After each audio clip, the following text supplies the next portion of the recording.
live from the campus of Missouri State University, this is Ozarks News Brief at 4 p.m.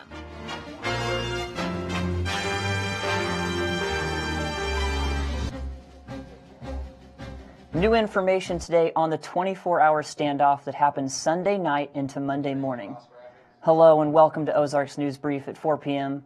I'm Eli Willenhouse.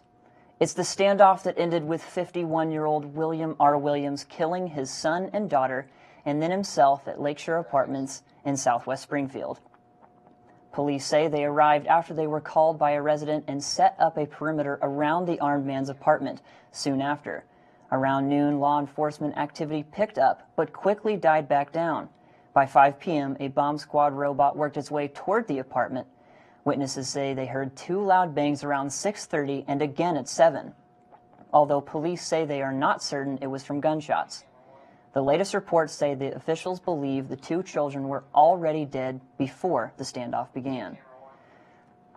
Ferguson Police Chief Tom Jackson is officially no longer on the job after months of protests following the death of Michael Brown, as well as a Justice Department report that said Ferguson police targeted black residents long before the shooting.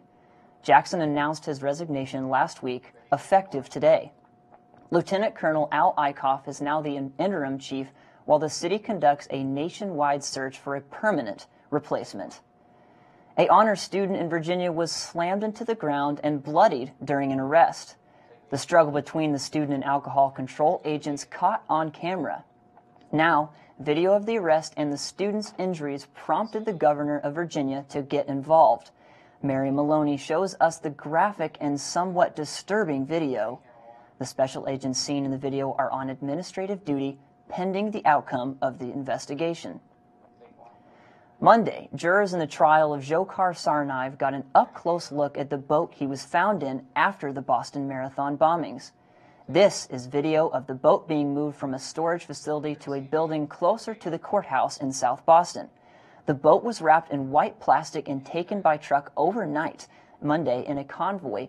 Authorities say Tsarnaev hid injured inside of it for hours while on the run for the deadly attacks on the 2013 Boston Marathon.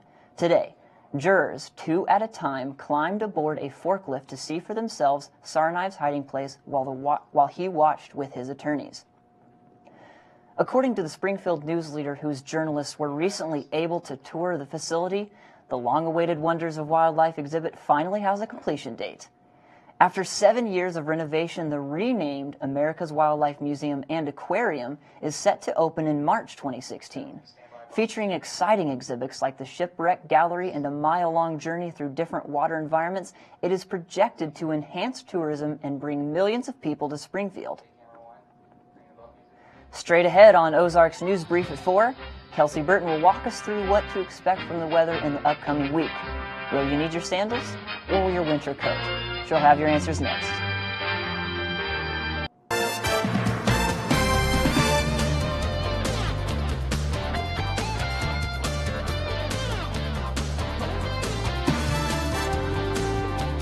A big day in local high school basketball as two area schools send a pair of teams to the Show Me Showdown. Hillcrest and Bolivar sent both their girls and boys teams to the Class 4 semifinals in Columbia today. The Hillcrest boys tipped off at 3:30 and Bolivar will follow at 5:10. On the ladies' side, Hillcrest will play at 6:50 and Bolivar will tip off at 8:30. The Missouri State Lady Bears are playing in the postseason for the 19th time in program history. They opened play in the WNIT Friday against Tulsa. After starting the season winless in their first 6 games, the Lady Bears are 18-8 since the beginning of December and rode a 10-game winning streak into last week's Missouri Valley Tournament. Tip-off is scheduled for 7:05 Friday at JQH Arena. March Madness is finally underway, and on just the second day of action, we have a pair of upsets. The University of Alabama Birmingham, a 14 seed, held on in a close contest with Iowa State, a 3 seed. The final score was 60-59. Another 14 seed advanced in dramatic fashion when Georgia State hit a 3-pointer with just 2 seconds remaining to shock the 3rd seeded Baylor Bears. The final score 57-56. The other 2 contests went as expected as Arizona pulled away from Texas Southern and Notre Dame cruised past Northeastern to advance to the round of 32. President Obama thinks Kentucky will emerge victorious in this year's men's NCAA basketball tournament. He filled out his bracket this morning on ESPN in the Final Four. The president has Kentucky, Arizona, Villanova, and Duke. If he's picked correctly, Kentucky will complete a 40-0 season, which hasn't been done since Indiana did it in 1967. The last time the president picked the championship was 2009, when North Carolina won. A game we all know and love is turning 80 today. Today marks the 80th anniversary of the world's best-selling board game, Monopoly. Parker Brothers bought patents for 2 versions of the real estate game in 1935. Now distributed by Hasbro, Monopoly is translated into 47 languages and played in 114 countries. That's going to do it for this edition of Ozarks News Brief. 4 p.m. For Kelsey Burton, I'm Eli Willenhouse. Thank you for joining us.